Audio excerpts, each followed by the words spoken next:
নাহিদ ইসলামের অভিযোগ বিএনপি গণভোটের পুরো বিষয়টাকে এখন মানছে না, কিন্তু বিএনপি তো আসলে জোর গলায় বলছে যে তারা জুলাই সনদ পুরোটাকে মানবে। মানে তাহলে সংকটটা কোথায় বা আপনারা আশঙ্কা কেন করছেন? দেখেন, আশঙ্কাটা হচ্ছে ঠিক ওই পয়েন্টে যখন সংবিধানে দাঁড়ায় সালাউদ্দিন ভাই বলে যে জুলাই সনদ মানবে, এটি বলছে যে এটা আদেশ নাকি অধ্যাদেশ, এটা আসলে কি এটা উনি বুঝে উঠতে পারছেন না।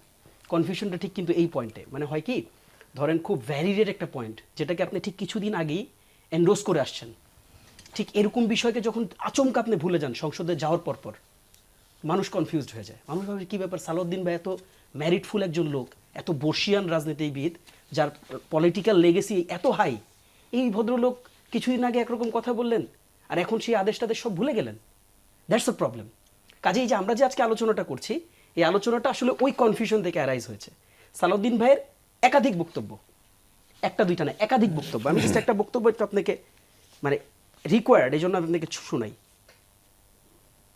নির্বাচনের দিনে একই দিনে আরেকটা ব্যালটের মাধ্যমে গণভোটের সেই রায়টা নেওয়া যাবে যে সংস্কারের মধ্যে ঐক্যমত্য কমিশনের কাছে আমরা যারা প্রতিশ্রুতিবদ্ধ হয়েছে সকল রাজনৈতিক দল, সেই প্রতিশ্রুতির পক্ষে দেখেন এরপরে লাইনটা শুনুন, খুবই গুরুত্বপূর্ণ। পক্ষে জনগণ আছে কিনা হ্যাঁ অথবা না বলুন। যদি জনগণ হ্যাঁ বলে শুনেন, তাহলে সেই পার্লামেন্ট, সেই নির্বাচিত সংসদের প্রত্যেকটা সংসদ সদস্য আইনানুগভাবে ম্যান্ডেট প্রাপ্ত হবে এই সনদ বাস্তবায়নের জন্য। তারা বাধ্য থাকবে সেই সনদ বাস্তবায়ন। সনদ তো তারা বাস্তবায়ন করবে বলছে। আইনানুগভাবে তারা ম্যান্ডেট প্রাপ্ত হবে এই জুলাই সনদ বাস্তবায়নের জন্য। এখন আপনি এই পুরো প্রসেসের ভিত্তিকে প্রশ্ন করছেন। এখানে আমার যথেষ্ট সিনিয়র যারা আছেন, they will understand much better than me. এখন খেয়াল করে দেখেন, এই যে স্পিচ, এই স্পিচের বেসিসটা কোথায়? এই স্পিচটা যখন দেয়া হয়, এই স্পিচটা দেওয়ার মুহূর্তে তিনি সব কিছুই জানতেন, তাকে একটা শপথ নিতে হবে, তিনি এটার ব্যাপারে ওয়েল অ্যাওয়্যার ছিলেন। এই স্পিচটা দেওয়ার পূর্বে থেকেই তিনি এটা জানতেন যে জুলাই সনদে বাস্তবায়িত বিষয়গুলো কি কি। হ্যাঁ, তার নোট অফ ডিসেন্টগুলোকে ধরেই আমি কথা বলতেছি, কোনো সমস্যা নাই। সবকিছু তিনি জানতেন, তাকে একটা শপথ নিতে হবে, এটাও তিনি জানতেন। এবং এই যে জুলাই সনদ বাস্তবায়নের যে আদেশটা জারি করা হয়েছে, এই আদেশের তো একটা সাংবিধানিক ভিত্তি থাকতে হবে। ওটার বেসিসটা কি, এই বেসিসটাও তিনি জানেন।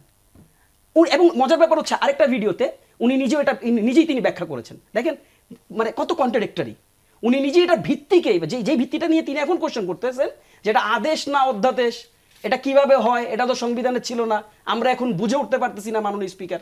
এই যে কনফিউশনগুলো যে অ্যারাইজ হচ্ছে, এইটার কনফিউশন উনিই নিজে ডিবাং করেছেন, আমার কষ্ট করে ডিবাং করা লাগে নাই। তিনি বলছেন আপনি আর্টিকেল 7-এ যান, ইটস ভেরি ক্লিয়ার, অধ্যাদেশ 7 যেটা, সেটাতে কি ক্ল্যারিফাইড একটা থিং, এই জনগণের অভিপ্রায় হচ্ছে এই সংবিধানের মূল ভিত্তি, রাষ্ট্রের মূল ভিত্তি। অর্থাৎ জনগণ হচ্ছে সকল ক্ষমতার অধিকারী। আচ্ছা, জনগণ যদি সকল ক্ষমতার অধিকারী হয়, ধরেন আপনি জনগণ, আমরা এখানে ইন্ডিভিজুয়াল জনগণ প্রত্যেকেই, তাহলে আমি আপনি এই যে আমরা যে ক্ষমতার অধিকারী, এই ক্ষমতাটা আমরা কিভাবে ব্যক্ত করি? এই ব্যক্ত করার প্রসেস 2 to 3 প্রসেস আর দেয়ার। এক, আমি গণঅভ্যুত্থান বিপ্লবের মাধ্যমে ব্যক্ত করি, অর আমি ন্যাশনাল ইলেকশনের মাধ্যমে, পার্লামেন্ট ইলেকশনের মাধ্যমে ব্যক্ত করি। এই যে ভোট, এই ভোটেরই আরেকটা ওয়ে, সেটাকে আমরা রেফারেন্ডাম বলতেছি।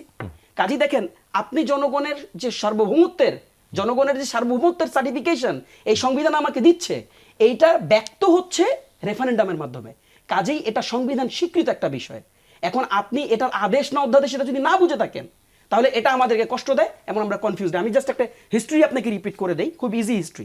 সেটা হচ্ছে 1979 যখন পার্লামেন্ট ফর্ম হলো, জিয়াউর রহমানের পার্লামেন্ট, প্রথম পার্লামেন্ট, তার আগে সংবিধান পরিবর্তন হয়েছে কিনা? প্রশ্ন হচ্ছে হয়েছে। On basis of what? আপনি কি জানেন? আমরা কি জানি অন বেসিস অফ হোয়াট? আমরা কেউ জানি না। মার্শাল ল দিয়ে হয়েছে। মার্শাল ল দিয়ে সংবিধান সংশোধিত হতে পারে, রেফারেন্ডাম দিয়ে সংবিধান সংশোধিত হইতে গেলে আপনি আদেশ না অধ্যাদেশ এটা বুঝেন না? হিস্ট্রি পড়ে দেখেন। এবং যখন পার্লামেন্ট, তিনি পার্লামেন্টের ফার্স্ট অধিবেশনে তিনি ওগুলোকে অ্যামেন্ডমেন্ট করে নিলেন। জিয়াউর রহমানের হিস্ট্রি বলতেছি। কিন্তু তার আগের প্রসেস, এই আগের প্রসেসের বেসিস কি ছিল?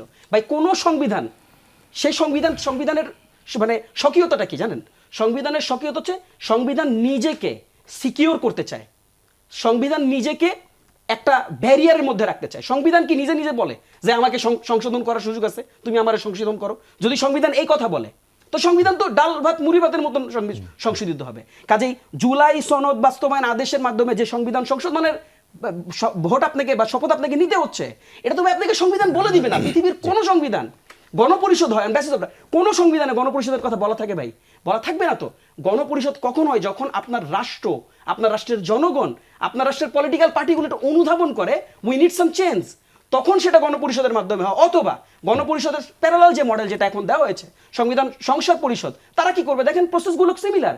তারা ডুয়েল ম্যান্ডেট পাবে, তারা সংসদে ডিফারেন্ট একটা অধিবেশন রান করবে, সংবিধানের বিষয়গুলো নিয়ে আলোচনা করবে, এগুলোকে অ্যামেন্ডমেন্ট করবে। This are very clarified things, এবং এই ক্ল্যারিফাইড থিংসগুলো তারাই ব্যাখ্যা করেছেন। আমরা তো ছোট মানুষ তাদের ভাষা, তাই না? কাজে তাদের ব্যাখ্যাকৃত বিষয়গুলো তারা যখন ভুলে যান, আপনার উত্তরটা ঠিক এই পয়েন্টে, ওই জায়গাটাতে কনফিউশন, আমরা কনফিউজড হয়ে যাই যে এরকম একটা লোক আগের রাতে সবকিছু মনে ছিল, পরের দিন ভুলে গেলেন। তখন আমরা এদেরকে জাস্ট একটা কথা বলে দিই, তখন এদেরকে আমরা বলি কি জানেন, তখন আমরা এই যে কার্যক্রমটাকে আমরা হিপোক্রেসি বলি, দ্বিচারিতা বলি, এবং তাদের আরেকটা শব্দ আছে, মুনাফিকি বলি।